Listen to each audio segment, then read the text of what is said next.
घावण्यांसाठी हे मी भिजवलेत तांदूळ. जवळजवळ 8 ते 9 तास झाले ते भिजवून.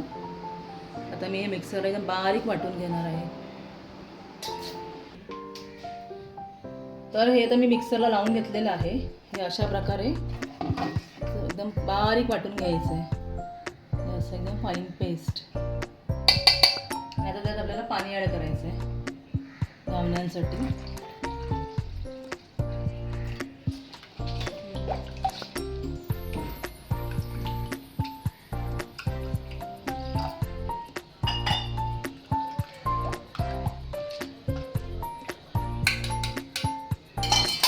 तर आपल्याला ही अशा प्रकारे इतकं पातळ कन्सिस्टन्सी घ्यायची आहे.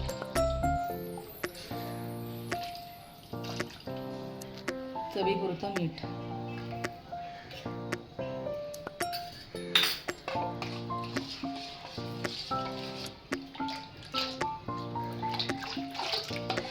असं एकजीव करून घ्यायचं पूर्ण.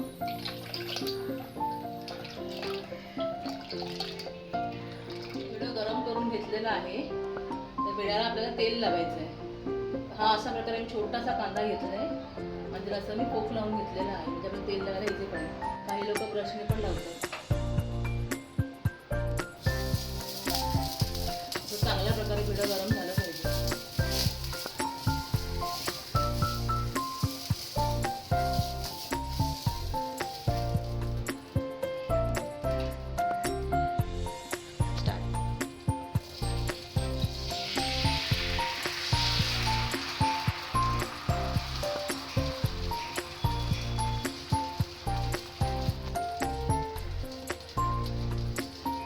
लगेच आपल्याला झाकून घ्यायचं आहे. 2 मिनिटांनी झाकण काढून घेऊन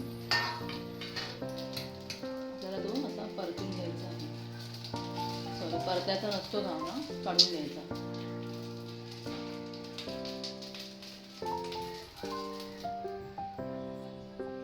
दुसरं नवीनच घ्या बस.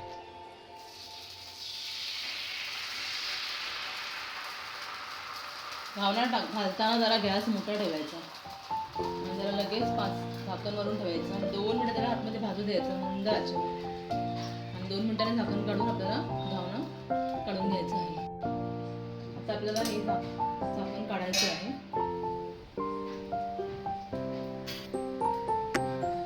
ते आपलं सुटलेलं आहे.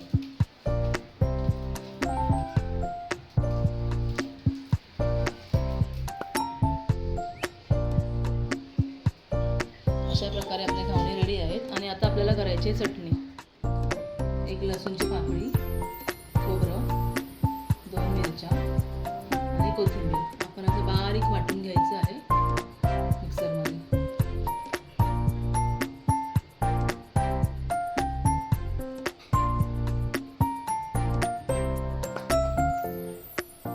चवीपुरतं मीठ ॲड करूया. त्याला बारीक वाटून घ्यायचं आहे. आपल्याला आपली चटणी मिक्सरला लावून घेतलेली आहे बारीक. त्याला आपण द्यायचे तडका. तडक्यासाठी इथे मी पॅनमध्ये तेल गरम करून घेतलेलं आहे.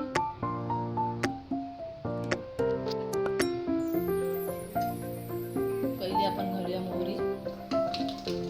मोहरी तडतडली का जिरं,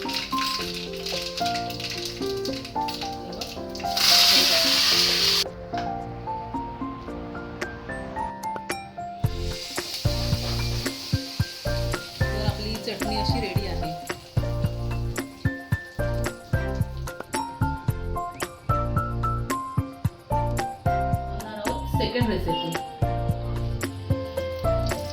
सेकंड रेसिपी आहे 7 कापाचे घावणे. 7 कापाचे म्हणजे 7 कप्प्यांचे. त्यासाठी आपल्याला लागणार आहे सारण, जे आपण मोदकाला तयार करतो ते.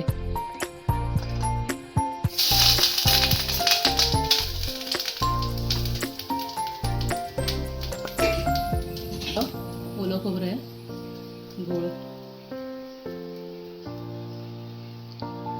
आणि शेवटला भरून वेलची. मंद आचेवर परतून घ्यायचं आहे हे सगळं सारण. त्यात थोडीशी मी हळद ॲड करणार आहे. ते आपलं सारण रेडी आहे. आता यात वरून मी वेलची टाकणार आहे बारीक कुटलेली. सारण रेडी आहे, जे आपण घावण्यामध्ये भरणार आहोत ते झालेलं आहे. त्याला तुम्ही तेल लावून घेते परत.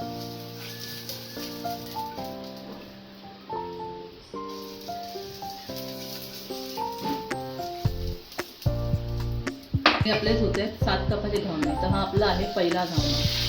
हा पहिलाच असा अख्खा होणार आहे. हा घावणा आता आपला झालेला आहे. आता हा सुटतोय असा. तर आपल्याला त्याच्या अर्ध्या बाजूला आहे ना गॅस बारीक करायचा आहे आणि अर्ध्या बाजूला हे सारण टाकून घ्यायचं असं.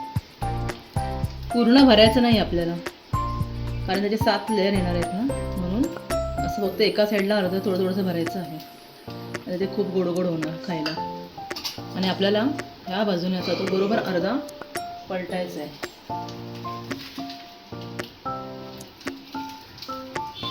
हा हलवायची आपल्याला.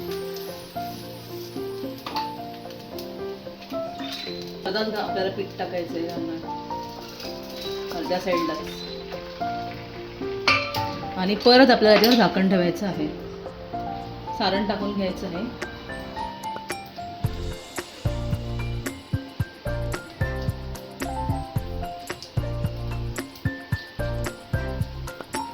आणि आता आपल्याला ही बाजू इकडे पलटायची आहे, ही साईड. हे झालं आपल्या 2 लेअर. आणि हे मी काढून घेते कारण हे चिकटू शकतं खाली. परत आपल्याला आता सेम ही स्टेप रिपीट करायची आहे. इथून तेल लावायचं आणि या बाजूला आता हाफ घावणा टाकायचा आपल्याला.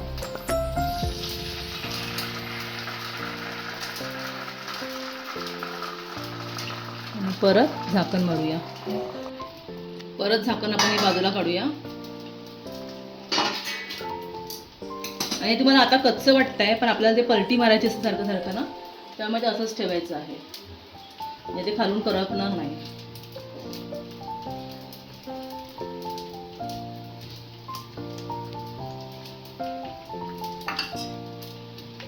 आता आपल्याला ही साईड तिकडे परतवायची आहे, तोपर्यंत ती खालची बाजू शेक घेत राहणार. आता आपल्याला परत या बाजूला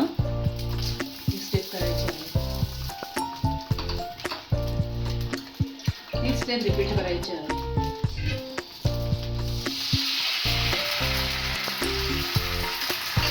पुन्हा झाकण मारायचं. काय लेअर होत आहे आपली.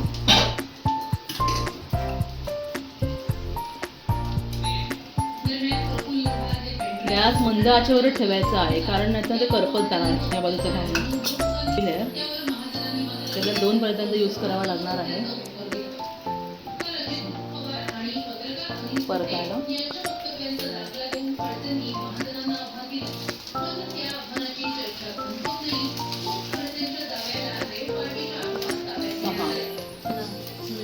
आणि ही आता होते आपली 7वी लेअर.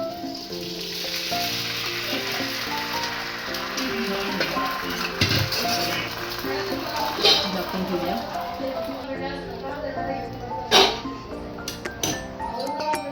फायनली आपला आता 7वा गप्पा तयार झालेला आहे.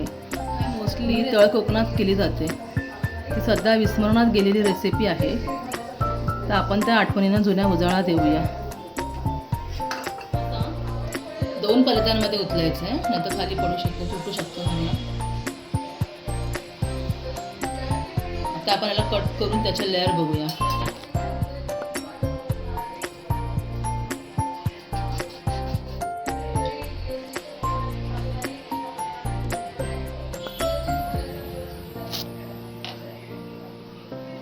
अशा प्रकारे दिसते आतून. चहा सोबतही खाऊ शकता आणि चटणी सोबतही खाऊ